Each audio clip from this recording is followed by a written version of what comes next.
ఇంద్రకీలాద్రిపై భవానీ దీక్షల విరమణ కొనసాగుతుంది. సుమారు 5 లక్షల మంది భవానీ దీక్షదారులు గిరి ప్రదక్షిణ పూర్తి చేసి ఇరుముడులు మల్లికార్జున మహామండపంలో సమర్పిస్తున్నారు. తెలుగు రాష్ట్రాలతో పాటు కర్ణాటక, తమిళనాడు నుంచి భవానీ దీక్షపరులు తరలివస్తున్నారు. ఇరుముడి సమర్పించేందుకు ప్రత్యేక కౌంటర్లు ఏర్పాటు చేశారు.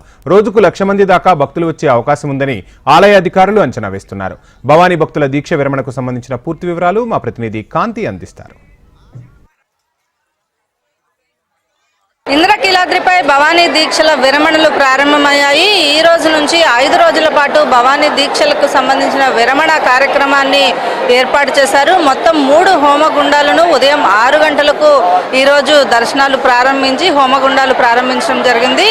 వివిధ ప్రాంతాల నుంచి ఇరుముడి నెత్తిన పెట్టుకుని అమ్మవారికి దీక్ష 45 రోజుల పాటు మండల దీక్షలు పూర్తి చేసుకుని ఆలయానికి చేరుకున్నటువంటి భక్తులంతా కూడా అమ్మవారి ఆలయంలో తమ ఇరుముడిని సమర్పించేందుకు, అలాగే ఇరుముడిలో ఉన్నటువంటి బియ్యము, పువ్వులు ఇటువంటివన్నిటిని కూడా సమర్పించేందుకు కూడా ప్రత్యేక కౌంటర్లను ఏర్పాటు చేసి ఇంద్రకీలాద్రికి వచ్చేటువంటి అమ్మ భక్తులందరికీ కూడా ఏర్పాట్లు చేయడం జరిగింది. ఆలయ అధికారులు ప్రత్యేక ఏర్పాట్లు చేశారు. దాదాపుగా ఈ 5 రోజుల పాటు 5 లక్షల మంది కేవలం ఆంధ్రప్రదేశ్ నుంచి మాత్రమే కాకుండా వివిధ ప్రాంతాల నుంచి కర్ణాటక, తమిళనాడు, అలాగే ఒరిస్సా ప్రాంతాల నుంచి ఎక్కువగా భక్తులు అమ్మవారి దర్శనానికి వస్తూ ఉంటారు. ఈ నేపథ్యంలో వారి కోసం ప్రత్యేకమైనటువంటి ఏర్పాట్లు చేయడం జరిగింది. అలాగే ఇరుముడి నెత్తి మీద పెట్టుకుని వచ్చేటువంటి భక్తులు ఎవరైతే ఉన్నారో ఆ భక్తులకు సంబంధించినంత వరకు కూడా మెట్ల మార్గం మీద అమ్మవారి దర్శనం చేసుకుని కిందకి వచ్చిన తర్వాత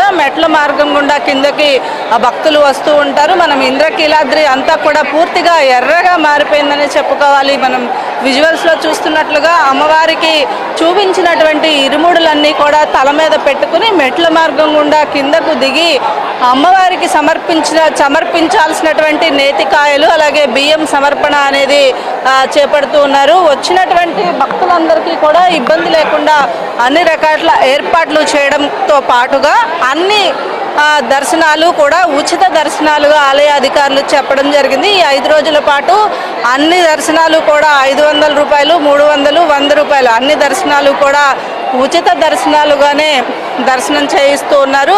ఎలాంటి ఏర్పాట్లు ఉన్నాయి, ప్రతి సంవత్సరం ఎటువంటి ఏర్పాట్లు ఉంటాయి, ఈ ఏడాది ఈ 5 రోజుల పాటు భవానీలకు ఇబ్బంది లేకుండా ఎటువంటి ఏర్పాట్లు చేశారు? దర్శనానికి వచ్చే భవానీలకు అయితే ఏమి ఇబ్బంది లేదండి. అంతా బాగానే ఉన్నది. ఇక్కడ కొంచెం సేవ చేసే గురుభవానీలకే ఏది సరైన సౌకర్యం లేదు. అంతా టిఫిన్కి కానీ దేనికి కానీ వెళ్ళాలంటే చాలా దూరం వెళ్ళాల్సి వస్తుంది.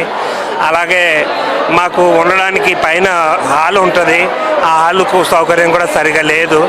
మరి ఇంత 5 రోజుల పాటు ఉండి మేము ఇక్కడే అమ్మవారి సేవ చేసుకుంటాము. మరి మాకు సరైన సౌకర్యం దేవస్థానం వాళ్ళు ఎప్పుడు ఇలా చిన్నచూపే చూస్తున్నారు మమ్మల్ని.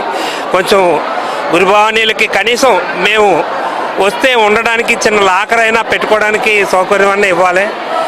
అలాగే కాకుండా మమ్మల్ని మామూలుగానే అందరితో పాటుగానే చూస్తున్నారు. మరి 5 రోజులు సేవ చేసి కూడా దేవస్థానం వాళ్ళు మాకేమీ సరైన సౌకర్యం ఏమీ చేయడం లేదు.